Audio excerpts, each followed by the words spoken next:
সমর্থ বইটি 15 জানুয়ারি লাগছে। যারা যারা দেখবে রবীন্দ্র ভবনে চলে আসবে। আর টিকিটের দরকার যদি হয় আমার সঙ্গে যোগাযোগ করবে, আমরা ফুল ফ্যামিলি থাকছি। মানুষ তো ওই একটা জায়গায় ভগবান সর্বনাশ করে রেখে দিয়েছে। পালাচ্ছিস কোথায়? এই দাঁড়া, তোর গাঁজা বিক্রি ছাড়াচ্ছি আজকে।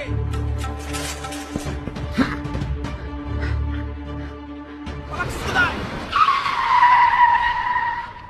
আমি আর এভাবে বেশি দিন পারবো না বলে দিলাম। ছেলেকে দেখা, ডোবা হাতরে এটা ওটা সেটা জোগাড় করে আনা, বলি মানুষ বলে কি আর ভাবো নাই নাকি আমাকে? আমি কি বসে আছি নাকি সকাল থেকে? দেখছো তো এদিক ওদিক করেই বেড়াচ্ছি। আমার ছেলেটার না একটা অপারেশন আছে স্যার, অনেক টাকা লাগবে। এখন আমি কি করবো বলতো ভাই?